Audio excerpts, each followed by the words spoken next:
Welcome to Adelaide Tonight Live with your hosts Scott John and Big Al.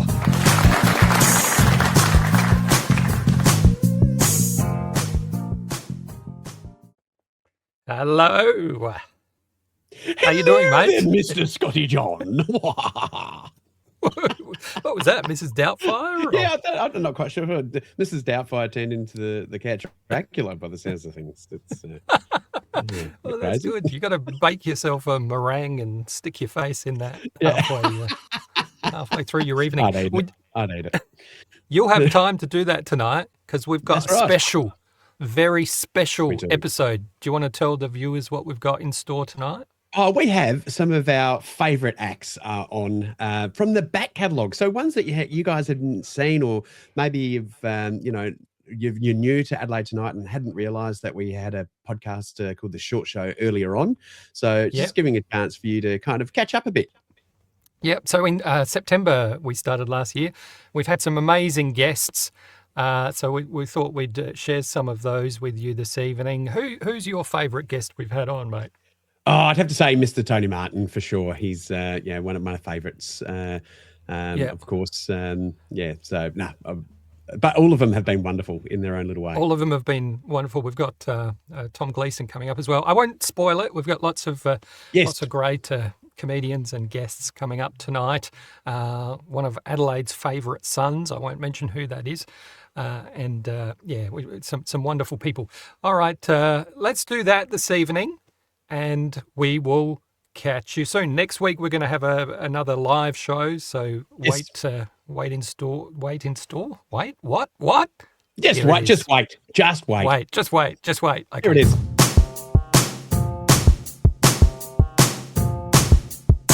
We're here with the wonderful Tony Martin. Thank you for returning to our little modest podcast, Tony. Yeah, this is possibly my third appearance on the show, or if the other two didn't record properly, it's my first appearance on the show. It's a mystery to us all.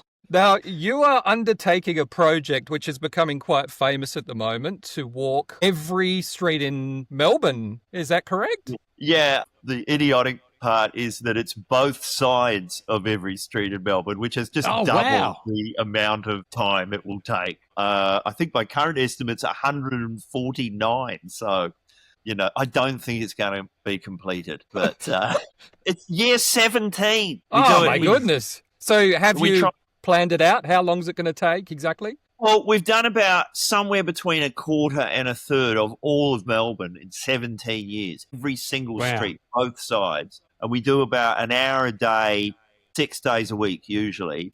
But, of course, the further out we get, the longer it takes to get to where we're up to. So it's now a 2.5 hour round trip for 1 hour of walking most days. Yeah, mad. To actually finish it off, you're going to have to get into Pete Smith territory, get into the 86 mark just to kind of shuffle around Melbourne, and we'll go from a walk to a shuffle. We're going to have to be on mobility scooters. Yeah, that would be fantastic. Would you like us to push your corpse for the rest of it at the end of your life? I think because I am very sort of OCD about finishing projects properly, I think that's the only option is you guys. All right, we'll do that. Children and then their children will have to drag my Weekend at Bernie's style corpse and eventually scallop them around the streets just in order to be able to dot the I's and cross the T's on this project. Yeah, Weekend at Tony's, and we'll wheel your body into the bank and try and drain your bank account. Yeah. I might have to get Scott to do that because I'm not walking. Get you on a pair of jet skis with a few bikini-clad women around you. Yeah, just roll me down a hill. Is there any stage or any days where you go, are we going to continue with this? Is it difficult to find the energy to keep going, or is it just something that you have to do? It's just become second nature. It's just literally part of our day. We don't even think about it because it's exercise, and I'm not going to do any other form of exercise.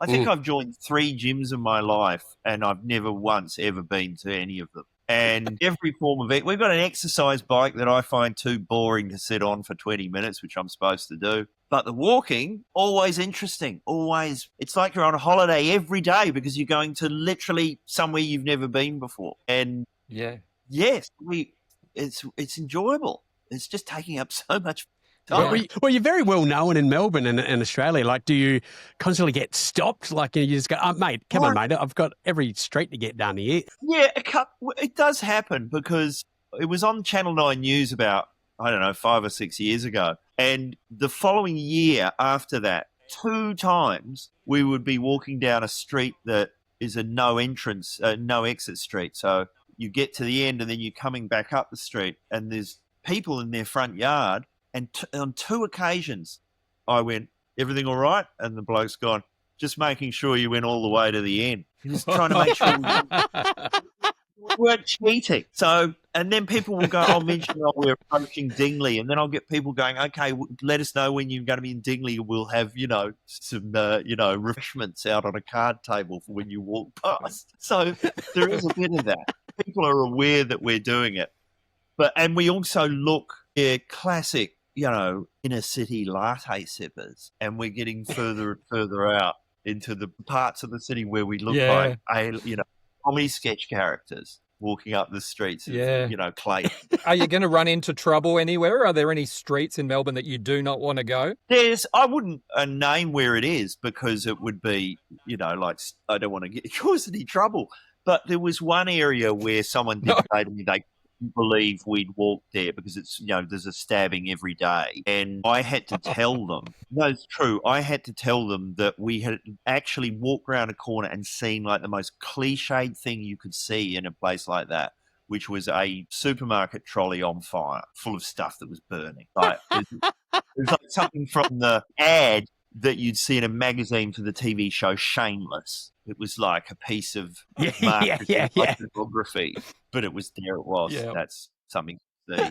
But mostly, we didn't see any. That's fantastic. Well, thanks, Mr. Tony. I appreciate you coming along, mate. That's it. That it's time. Not waffling on. Last weekend, we were both at the Harvest Festival, me on the Saturday and you on the Sunday. Yes, just like this podcast, we are separated. Well, that's by law. We're not allowed in the same room together right. after some things that happened at PJ O'Brien's many years ago. Yes, yeah. So we were at Harvest Rock in the Amuse-Bouche stage? Yeah, it's French, isn't it? For slightly amusing, I believe. Is it? No, I don't know. That's all I was, so I fitted the bill. Yeah, first festival I think I've actually been to, so I don't think the Schützenfest is a, I can't put that down as a festival as such, but it is a shooting festival. That's how it translates into English from Deutschland. But this is my first ever music festival. Music festival, yeah. And I remember my year 3 flute teacher saying I'd never play a music festival, and look at me now. Well, there we go. You know what that guy's doing with his flute now? Yeah, he's at band camp, Scott. That's where he is. Yeah, and I'm performing to 10 people at a music festival. Well, there you go. Yeah, well, it's still better than his life. I think on the second day, it looked like they tidied things up a bit, but on the first day, it was good. I enjoyed the gig, but there was a bit of noise from elsewhere, so I found it a little bit hard to concentrate. Yeah. And I couldn't hear much laughter from the audience. I'm not sure if that's because they weren't laughing, which is very likely, or whether they were just miles away. Yeah, you could see people's mouths move, so it looks like they were laughing, but they could have just been up. Or saying, get off the stage, idiot. Yeah, it could have been. I've taken it as laughter, but don't know why they were doing that while laughing at the same time. And throwing rocks. Yeah, but, we could hang around afterwards. We weren't kicked out of the venue. For once. I went to see the Valentines and Cloud Control. And then later in the day, I saw Genesis Owusu. I was very disappointed Phil Collins isn't in them anymore. Yeah, right. But, old man joke. Ba-dum. The Saturday was rained out in the middle of the day. There was a thunderstorm just before Wolfmother took the stage. It was quite weird. So everybody was evacuated from the stage area. And everybody headed under trees for protection. Jesus. And then an announcement came over going, everybody get out from under the trees. So 10,000 people moved to the bar, and then they shut the bar down. Everyone away from the bar. People just go, who are these bands they keep announcing? So I went backstage, and I couldn't I didn't recognize anybody at all. And then later on, I saw a photo of the guy from Wolfmother had shaved his head. And I'm like, I was standing backstage with the dude from Wolfmother, but I didn't recognize him. Hey, Lee Stew had a gig. That's right. They were playing cards. And I'm not even joking. They would have preferred 10 people. Glad I didn't see him, though, because I don't know the guy's name. And I probably would have gone, hey, Mr. Mother. Yeah. Oh, Wolfie, how are you, mate? It's Wolfie. the Wolfman. Hey, g'day, buddy. People like, security. But you've got some footage, haven't you, of how much you enjoyed your time? Yeah. Here's me just after Cloud Control kicked off stage. There we go. I feel bad. I actually had a really fun time. Well, I did too. After that... It all cleared up and the strokes and everything else come on. And I didn't see the strokes because I fell in a ditch and was covered in mud. But tell me about your day. My day was good. Yeah, same kind of gig. It was a wee gig, just being like at 12 o'clock in the... and, you finish it as comedians always do, just going, have a good night. And you go, it's still daylight. And it's only 12:30. It's a bit weird. But I was pretty excited because I was going to go see Jelly Roll anyway. Mm-hmm. And I was telling people that, Jelly Roll is a name for a food product in America. So I was telling everyone that my name was Jam Roll. Maybe I might just change my new stage name to that. But no, it's the same thing. I saw Mickey Sound System, Panau, being a Fresh FM person. It was great to see these bands live that you've been playing to a whole bunch of meth heads on a Saturday morning. And you had a beer with Panau? Is that how you pronounce it? Yes. Or now? Is the P silent? No, it's Panau. It's Panau. Yes, not per tomorrow. Yeah, no, that was awesome. And we saw a Sneaky Sound System in the garden. But, Scotty, have a look at this. I met the one, the only, Mr. Jelly Roll. At last. Let's have a look. Look at this. Jelly, Big Al, how are you, mate? Love you, brother, man. How are you, baby? Yeah, doing good, man. Oh, mate. All right. Good luck. I can't wait. I can't wait to see you live on stage. Two biggest names at the Harvest Rock Festival, Big Al. Big Al and Jelly Roll. And Jelly Roll. I'm glad you didn't call him Jenny. Jenny Roll. Jelly Roll. Finally, mate. It was meant to be, mate. It was meant to be. But a true, absolute gentleman. Yeah. It doesn't have to be. He could have just totally pissed off, but he didn't. We shared that on Instagram and TikTok. We did, and a few people asked, do you know him? Because it looks like you know him. Like that, mate. Like that. Yeah. We are. Yeah, we're like that. We're fat brothers. That's where we are. Right. Did you? Our triple X's stick together.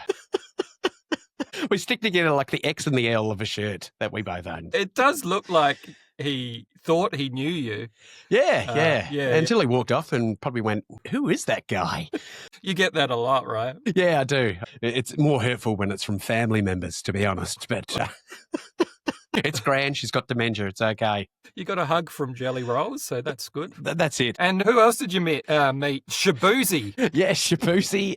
Here he is here. Shabuzi, and who's that next to him?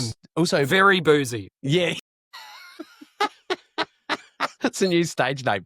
Yeah. Right. Jam Roll and Very Boozy. Yeah, they'll be appearing. It's just me at the same festival. Right. And this one is with Blake Peavy. Very nice. Like, if you want to check him out, he's got almost 1 million followers on Instagram. Yeah. But if you want to make it 2 million, then, look into him. But just a generally nice guy and very good. funny to boot. Yeah. So that is it. But that was the Harvest Rock Festival. So first one. Hopefully it's not going to be our last. I have a feeling it will be. Very special guest. Gold Logie winner, hard quiz extraordinaire. It's Mr. Tom Gleeson, ladies and gentlemen. Oh, it's great to be back. The last show I was on was so short. I was happy to come back. Yeah, but hopefully this one doesn't go too long. It should be great. So is being a Gold Logie winner, does it change your life completely? Did you wake up the next morning and suddenly life was different? Oh, actually, that weekend I went to the zoo with my kids and no one knows my children's names. I haven't used them in the media. And so anyway, these guys, teenage guys came up and said, can we get a photo? And I was like, sure. And my kids, because they didn't know any different, they were really little at the time, they just tried to get in the photo as well. And I was pushing them out. I'm like, no. And they're looking at me like, why are you pushing me out of a photo? It's like, well, I don't know who these people are.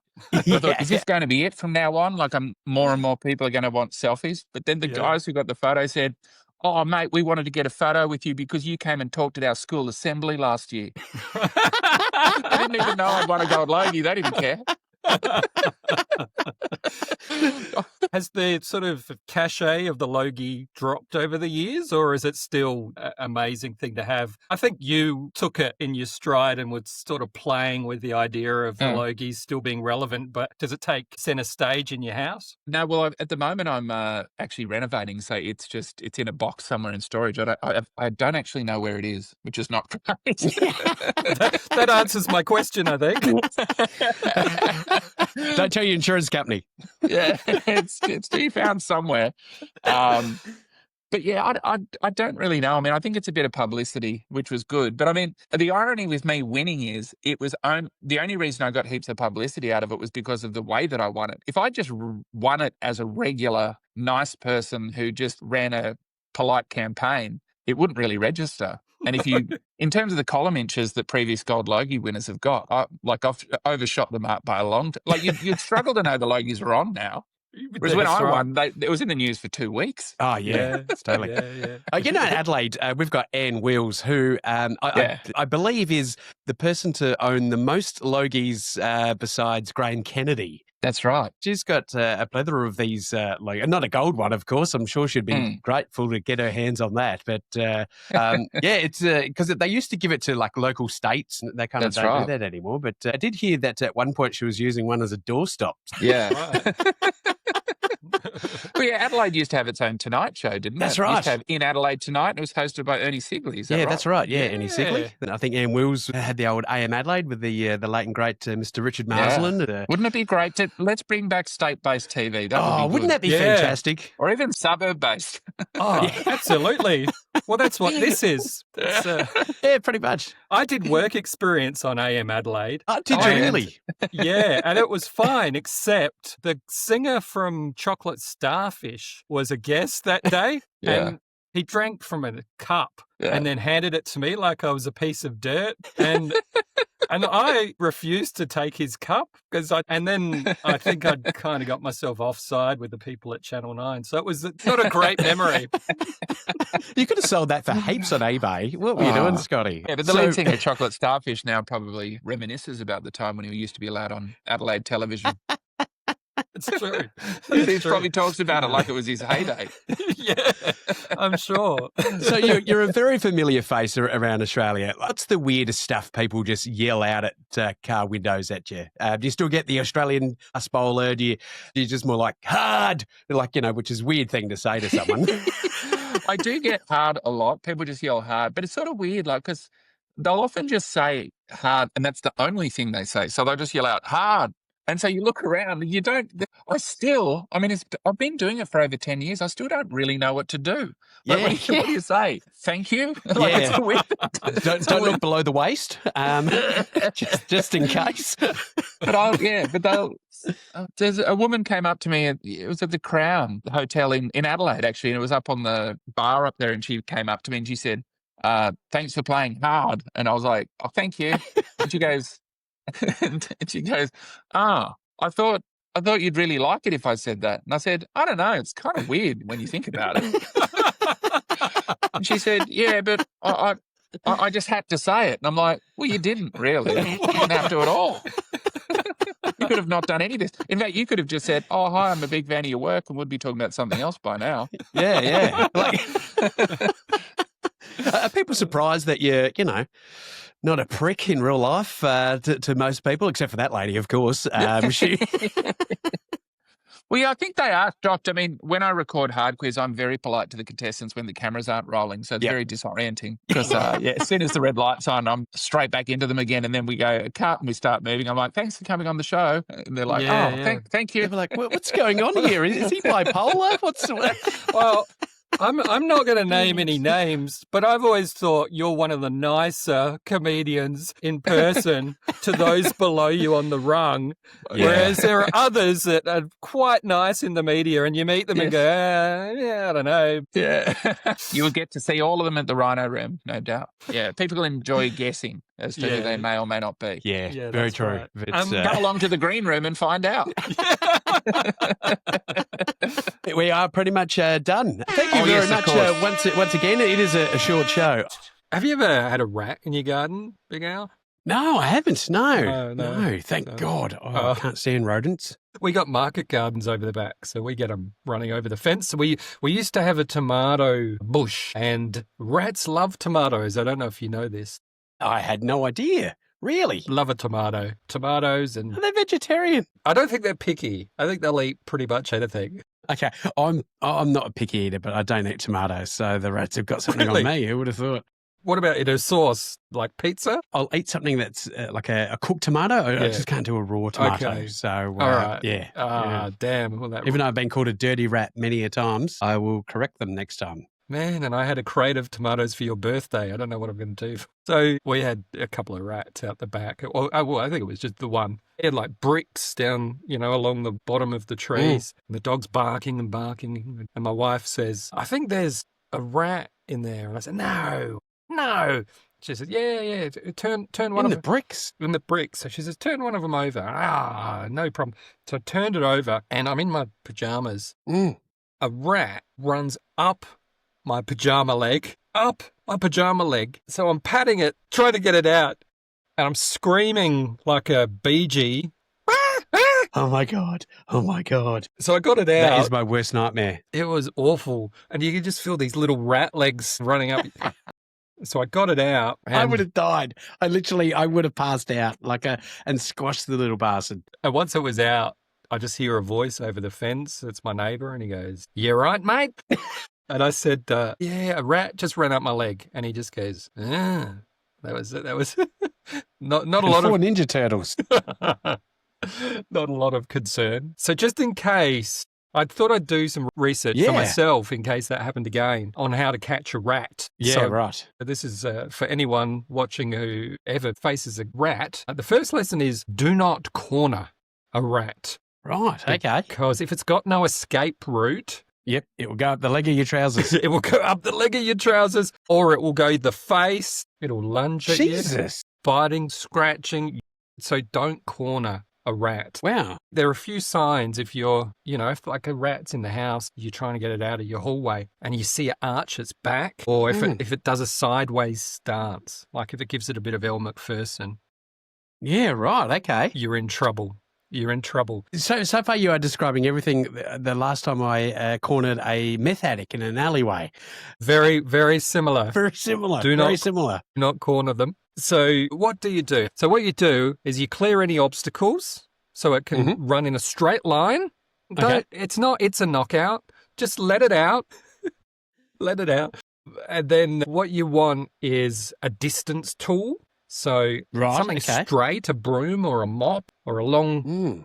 probably not a cardboard tube because it can run up it and jump true, out like again. a swimming pool thing and Yeah, something like that. a small child. Is that okay? Sure. If it's not yours. Why not? Yep. Head first. There we go. Something that you could poke it away with. And then don't use your bare hands. Yep. Put some Okay. gloves on. Welding gloves. Welding gloves. Rat handling gloves. Like What are rat handling gloves? I'm sure Bunnings sell them. I'm sure. Yeah. I'll check.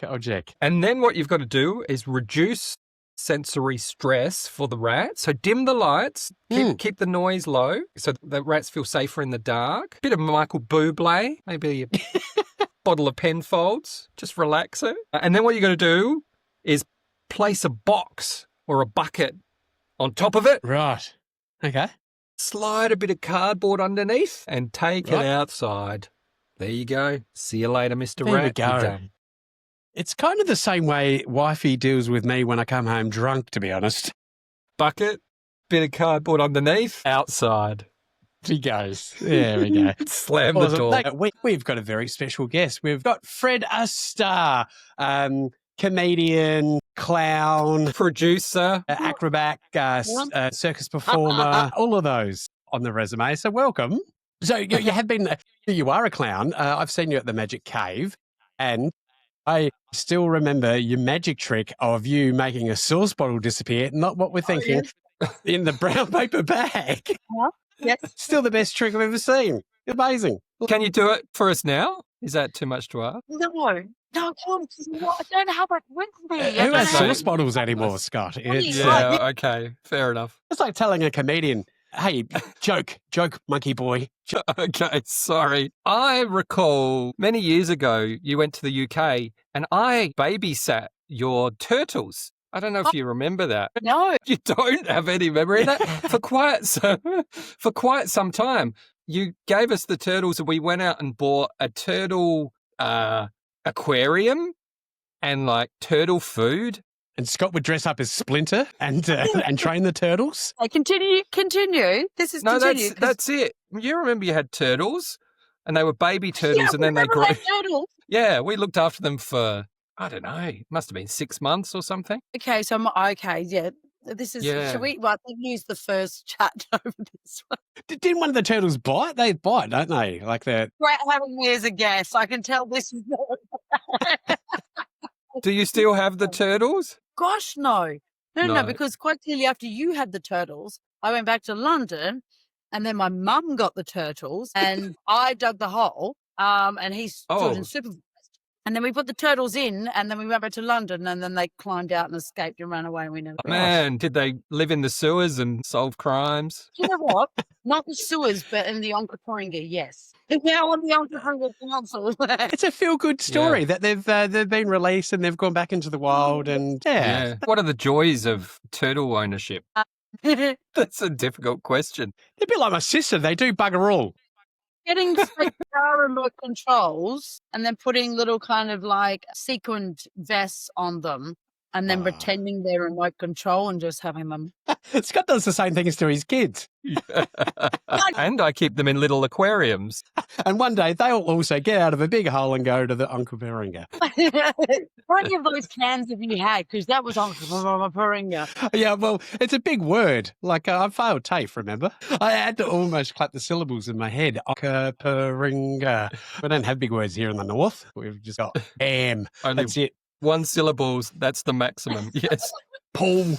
Yeah, we don't have. We're going to the Onkaparinga Riverside area. We're going to Dry Creek.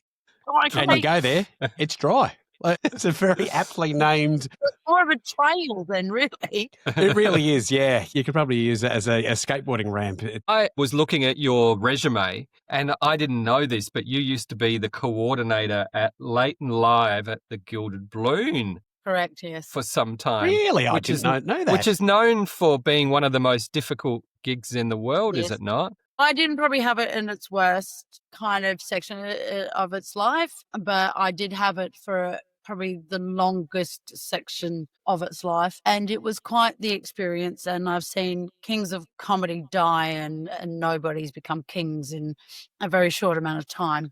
I've seen 360 people turn en masse. Horrific scenes. It is a gig that essentially should not happen. It's 1 o'clock in the morning until 3 o'clock in the morning. No, yeah, right. Open at that hour, when most of the people don't even know where they are. They bought tickets 3 weeks ago, but then was like, "I want to waste the money. We're pissed," and go. What was the worst night? I've got a top 5, but I don't know if I can act. Okay. Was it weird seeing like famous people die? That would be awkward, and also awkward for them. It'd be interesting to see how they handle it. Because it was kind of, I suppose, like a weird kind of a rite of passage that there were people that were desperate to do it because somehow in their heads that if they survived it, it was gladiatorial in that sense. So if you survived it, you were like this, we did it. But if you died, it got spoken about for at least 24 hours anyway. I've seen some things. I've seen some things. Yeah, it sounds like you're dredging up some stuff that therapy has put to bed, Scott. There's just I can't say. Yeah, she's signed an NDA. No, one of those things that, happen backstage, say backstage, some things that those 360 people saw were going to be the only 360 people that see it. And even just like people talking about it, they weren't there to see it. So did it really happen? There's only 360 drunk Scots people that won't remember it happened anyway. So with phones and people being able to film, you could get away with pissing into pint glasses and being naked and, your DVD special could still come out. And that was your act? I already feel like I've said too much. Just like the balloon, here we go. You do a bit of comedy, mate. I certainly do. Around Christmas, lots of people go out and do the comedy. They do. This is the question that everybody asks comedians. What Yes. is your worst gig? Oh, Scotty, so many. So many, mate. A lot to choose from, like a Bain Marie of choices. Yeah, there is. Look, I have to say that there's a couple that come to mind, and one of them was, the musician and songwriter, Songer? performer. What do you call it? A singer. Jesus. Let's say again. Do you know the singer Glenn Shorrock?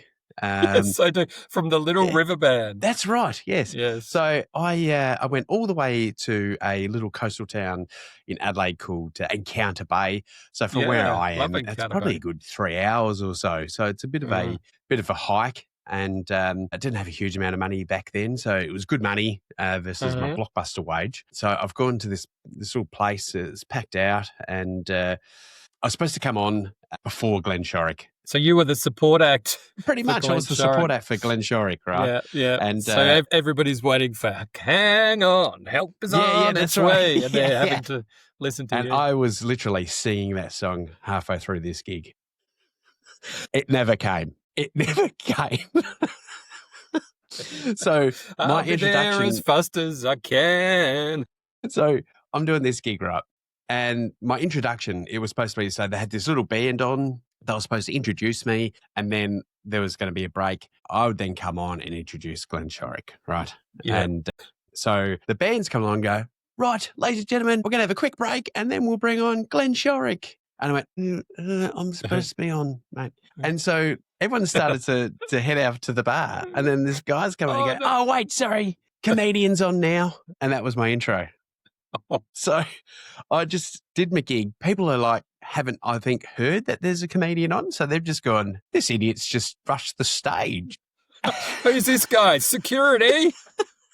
So up there doing my stuff. And it's just full of confused people, just like, I'm just, look, thank you very much, I'm a big Al. And people are like... He didn't even do the meat tray raffle. It was a long 3-hour drive all the way home. 3 hours to contemplate your life choices. It was tough. Yeah. My second bad show was it was a Christmas show. I've stopped doing Christmas shows for a reason, is that people who just want to get drunk and have fun with their peers because it's on company money and time. They just want to get there and they just want to spend as much of the boss's money as they possibly can. And that's what Christmas shows are totally all about. And then afterwards sing to Gangnam Style or something and dance. That is the whole... and do the nut bush. That was the Gangnam Style, but that'll do. I was wondering what you were doing, but it's a PG. They're very similar. Show. The birdie dance, I think. Da, da, da, da, da, da, da. So at this Christmas show, like, we're talking like, good 100 people or more. And I've just gotten up there to do the stuff and 15 minutes of absolute crickets. Like it felt like a rehearsal, right? Now, the kicker, Scott, I've come along and go, well, ladies and gentlemen, lucky for you, it's my last gag. And then I got a whole round of applause of people just going, thank God. Thank God. No, there's nothing worse. Nothing worse. So I found out the reason I got that reaction is because I didn't realize, and I didn't notice because I was in this little green room, that the boss had come along and just go, right, we're closing the bar to bring this guy out. Everybody's angry at you. Yeah, especially when I've come out with 2 beers, right? Oh, right. So he's allowed to drink. Yeah, it was just tough. Very, very tough. They still haunt me to this day. Like they're just painful. What about you? You would have had a few. Yeah, I've had quite a few. My worst, though, Mawson Lakes, the suburb, Mawson Lakes. I'm 5 minutes away from there. I know it well. 5 minutes from Mawson Lakes.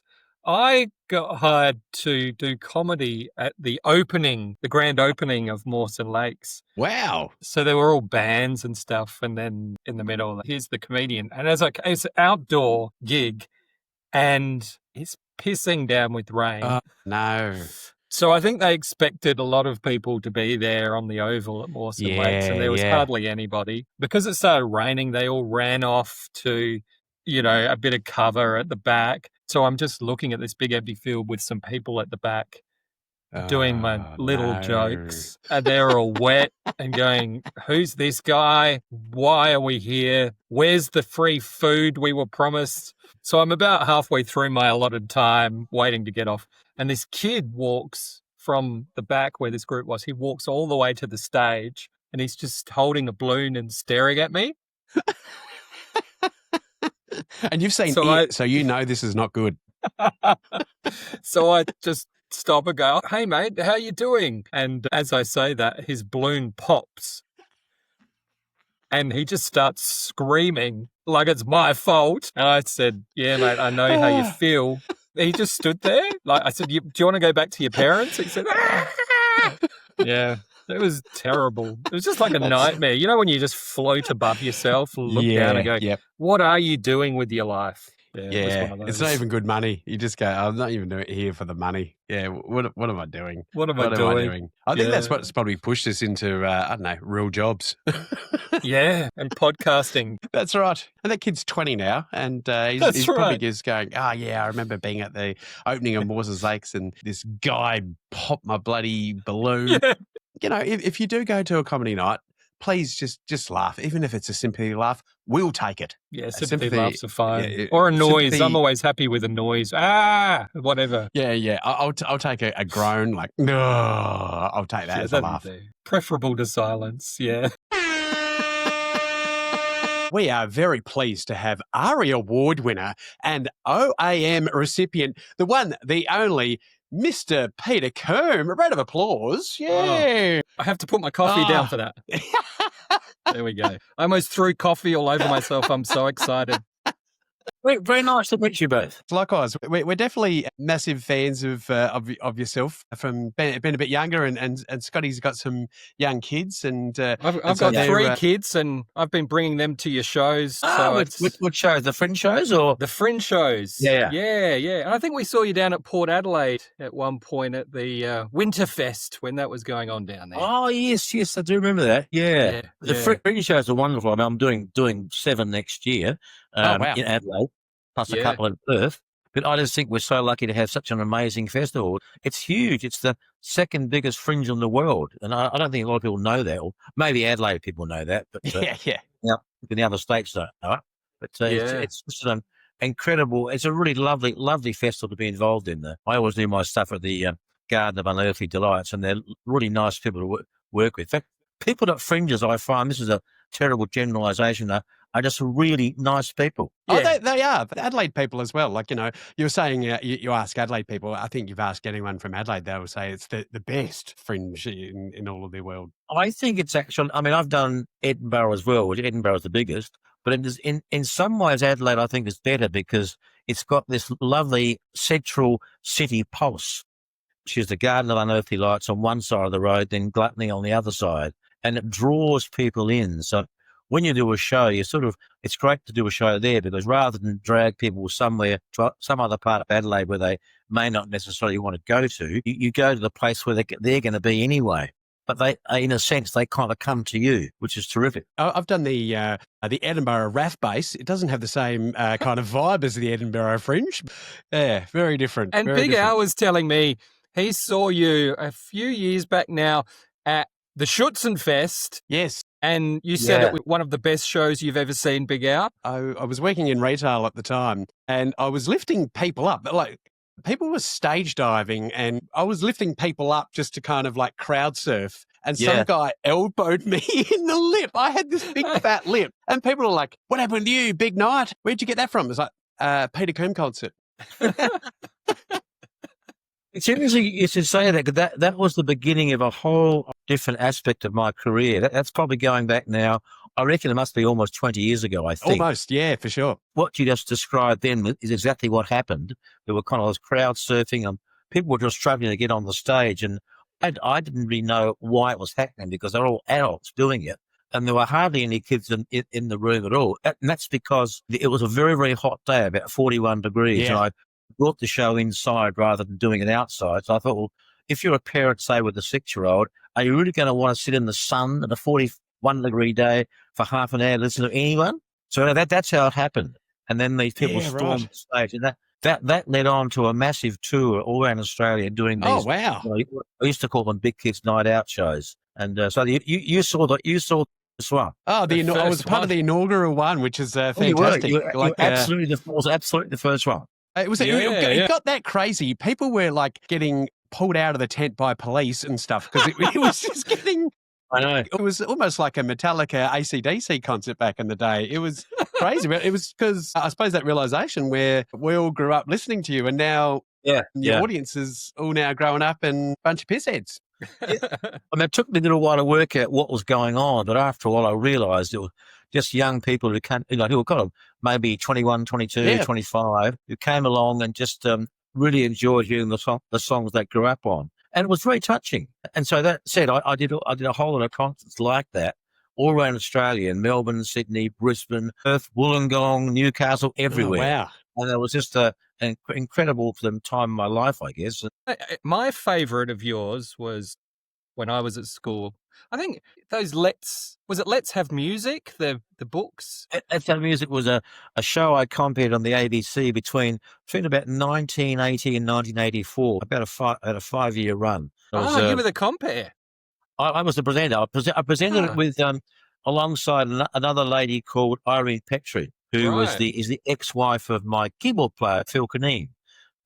So that's what I did. That was after I came back from England in 1980. And it was. In fact, I should say that show has actually recently been rebooted by the ABC. Great. Doing a series called Let's Sing, which is like a television version of Let's Have Music. In fact, I'm going across there in February to record Mr. Clickety Kane for the show, or Wash Your Face in Orange Juice. So that'll be fun. Oh, that's fantastic. Because I remember we used to get the books at school and we'd sing Exterminate. That's my favourite of yours. It's got, even if you listen to it now, it's got a sort of new age, new romantic feel to it, Oh, yeah. Yeah. It's the first song I ever did by using the technique of programming or sequencing. It's called sequencing in those days. I'd never done that before. I've always worked with a live band in the studio or a live string quartet or whatever, but that was done as a sequence track. It was just great fun because I'd never done it before. I've done quite a few tracks like that since, but that was the first. It's a real fun song to sing, Exterminate. Yeah. I'm tempted to sing it to you, but I'm not going to. Big Gal, what's your favourite? Look, I have to say, you've got some absolute bangers. Like, we're having, you've got Toffee Apple, Spaghetti Bolognese, the one that you've mentioned before, Mr. Clickety Clane, Juicy Juicy Green Grass, Newspaper Mama. I'd have to say Newspaper Mama was really up there. That's one I really kind of sing out to, and also the Toffee Apple. But do you have, I'm guessing they're all your babies. Yeah, they are. Do you have one that you love to perform? Like, is there one that you really Probably love? of those, for about 5 or 6 years here, they're the two I'm most like performing are probably Newspaper Mama and Juicy Juicy Greengrass. Yeah. Because they're really lovely band songs. I mean, Mr. Clickety Kane or Wash Your Face in Orange, that's indisputably my best known song. It's way ahead of everything else. Yeah. Almost every child in the country seems to know it. And I only say that not to be arrogant, but whenever I do a big show in the school, I never, ever have to teach this song. Ever. Never. No. So that's your Hey Jude, is it? Yeah, that's kind of my Hey Jude, my American Pie, my piano, and then it is. Yeah. It plays the Beatles. Yeah.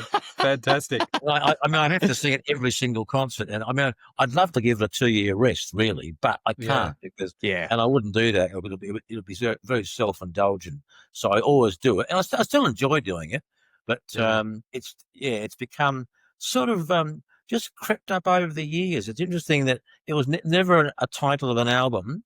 It was the track 3 on the Spaghetti Bolognese album, which I recorded in 1984, and it just crept up and up and up until I got to the point about 10 years ago. I suddenly realised I never ever have to teach the song. They always know it. It was quite an honour, really. I felt very, very pleased about it. Well, I have to say, washing my face with orange shoes, belly flopping a pizza sounds like one of my Saturday nights I used to do quite regularly. So. Well, I've seen someone actually belly flopping a pizza at a concert. Seriously, in Melbourne at a Melbourne uni. I don't think it was Melbourne Uni. It might have been one of the regional ones, but I got to that part of the song where you say, belly flopping a pizza, belly flopping a pizza. That's it. And at that point, this is the true story. This young guy emerged from the crowd with this gigantic pizza and so placed it on the ground and then took off his shirt slowly and theatrically and then belly flopped into it. It was absolutely amazing. And the whole crowd was just stunned. And so was the band. That actually happened. That is fantastic. It's a shame you weren't filming that night. Oh, it would have been great to have them film. Yeah, it would have been. It's one of those moments that it comes out of nowhere and you're not expecting it. But I have seen clips of other people doing it as well. But that actually happened in front of my eyes at a Melbourne uni. Fantastic. And these were like medical students, history students, all coming out of lectures, and they gathered in the quadrangle for I was doing a show, and then this happened when we got to that part of the song. It was amazing. You can always tell it's the guy running around with an anchovy stuck out of his belly button. I didn't notice it. Well, it's been an absolute pleasure. Did you have one last question, Scotty? I was going to ask, I wondered, I've seen you a few times with the kids over the last few years at the Fringe, and none of the times I've seen you've done Toffee Apple, and I wondered, do you still perform that song, or is there... I do, but look, to be brutally honest, it's the one I probably least like doing. It's sort of always incredibly long when I do it. So what I do these days is sort of a shorter version, and I'll do a shorter version in next year's Fringe shows, both here in Perth. But good. Yeah, it's the one, if I'm being brutally honest, of all my hits, inverted commas, it's the one I tend to avoid doing. It seems to go on forever. It's so long, which is my fault. I wrote it. Which also sums up the Toffee Apple. They just seem to last and last forever as well. Yeah. It would have been a health thing because you didn't want to promote Toffee Apples because you don't see them as often anymore. It got a little bit of criticism from the Dental Association when it first came out in 1987. There were a couple of disapproved type comments about the fact it was promoting sugary stuff. Of course, has an apple at the end of it. So that's all right. I do it because people ask for it. So again, if people ask for it, I'll definitely do it. But of all my 6 inverted commas hits, it's probably the one I tend to avoid a bit because I'm happy when I don't have to do it. Brilliant. Well, thank you so much, and I'm so glad to hear that you're going to be at the Gov. We will both be down there. Oh, definitely. Tops off, belly flopping in a pizza right on the front row. This has been an absolute joy. I've been quite nervous today leading up to this, so thank you for being so nice to us. It's easy. But an oasis that you are seeing with Mr. Scotty Johns. How was the Oasis concert? It's the concert I think everyone has been waiting for years and years and years. Yeah, no, it was amazing.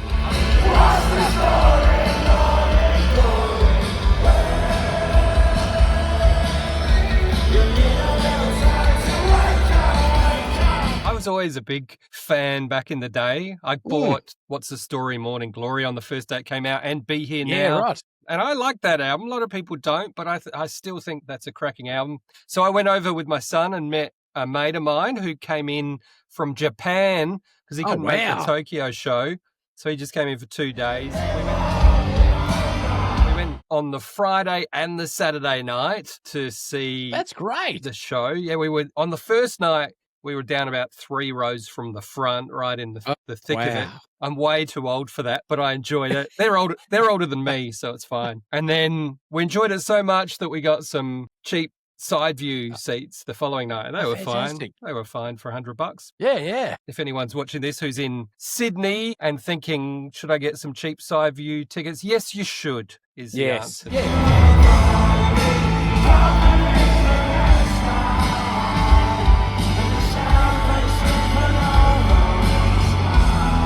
Yeah, you're totally right. Because they're a great band. We haven't seen this rivalry since Simon and Garfunkel, to be honest. No, but they were full of love. But they really? Back in the day, it looked like the wheels were wobbling and they were about to fall off at any time the last time I saw them. I think on that tour in 95, Liam was banned from Cathay Pacific and ended up in court for headbutting someone. Oh, yeah, right. So this time they're older and more mature, and they were all full of hugs and... Yeah, awesome. But also they can't get into the fights as much as they probably would with each other because of the arthritis and just growing older, I guess.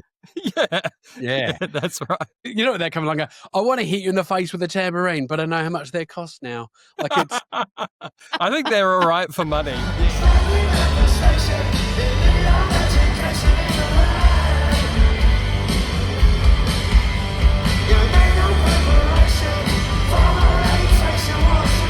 We went to the merchandise store. It's amazing. The merchandise store had queues through Melbourne Central. Wow. They're so popular. I think the last time they came to Melbourne, they played Festival Hall, I think, which is a really small venue. But this time they did 3 nights at Marvel Stadium, which was huge. That's insane, isn't it? You've got to also wonder, were they running out of money? Because it's been quite a few years since they've done it. Yeah. Yeah, it's been like us plebs going, I'm going to put $100 extra in for my super. And we'll get back together and we'll do a massive tour. And that will set the kids and grandkids up for the rest of their lives. So. Well, but they were putting in 100%. It was better than I expected. Yeah. They're probably at the best I've seen them. So in front of us, there were all these, I guess, like 20-year-olds. It was all ages. There was the dad rock, there was the dads with their kids there. But there were a lot of groups of women there as well, and teenagers, all sorts. And they all knew the words and were singing along. They're doing exactly what we're doing. This podcast, them getting back together, they're going to go, why didn't we do this years ago? Exactly.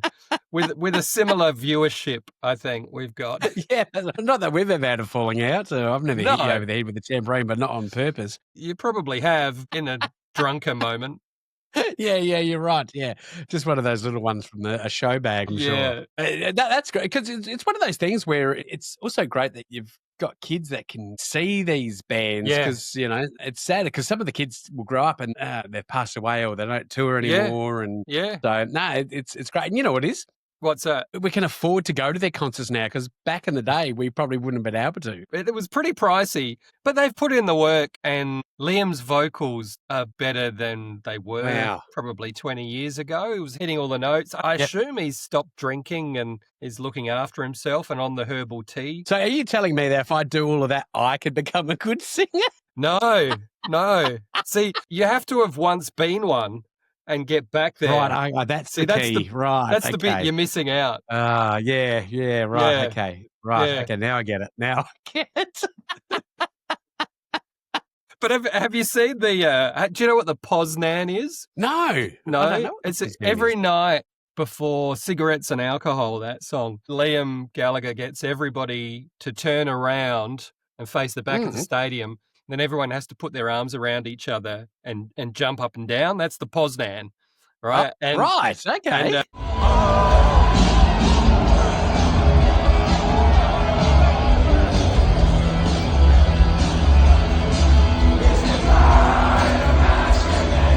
I was looking forward to doing it with my mate and my son. So I'm all primed and ready to do the Poznan. And I got ripped around the neck by some guy behind me in a headlock.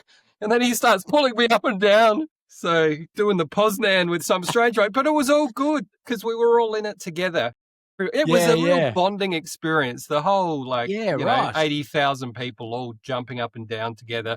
You don't get that very often. No, that's right. Yeah, that's a fantastic experience.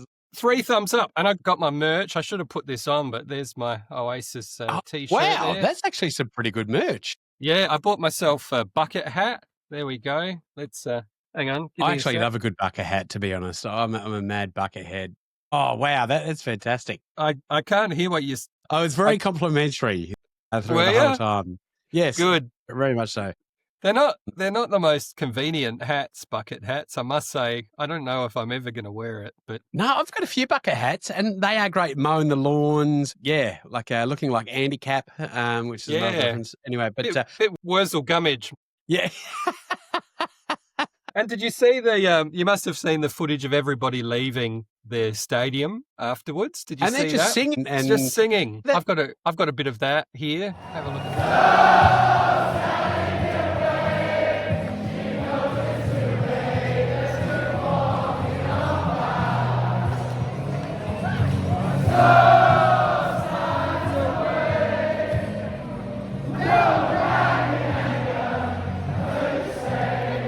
So there you go. Wow. It was That really makes you weird. feel good. That's so feel good. Yeah, it was amazing. It was kind of surreal. It's like walking onto the set of Thank God You're Here, and suddenly you're in a choir, but everybody's really drunk. That's what it was like. It was awesome. And this is the great thing about bands. You'll never have a comedian. It doesn't matter how good they are, that they're coming along. A whole bunch of people are leaving, just singing their gags. Like it's... It'll never happen. It would just never happen. Never would. Mate, well, I love the bucket hat. Everything's been fantastic. We better go. But Oasis. There we go.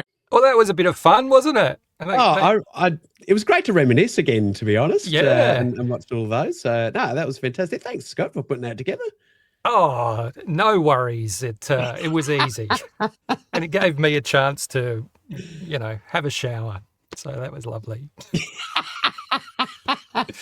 It was great watching you have it too. So Yeah. Hopefully, I managed to switch the camera off at that point. It was good. It was good. Yeah. Next week we're not going to spoil it, but we have two very high-profile, exciting guests. It's going to be amazing. It's going to be a good live show. So join us back here live next Monday. At the same time, 9:30, we've got a brand new live show, and we'll enjoy that together. Us, in a spa bath of glory. I can't wait. It's going to be fantastic. It's going to be bubbles of joy. Bubbles of joy. If we haven't put you off yet, we'll see you next Monday at 9:30. See ya. Cheers.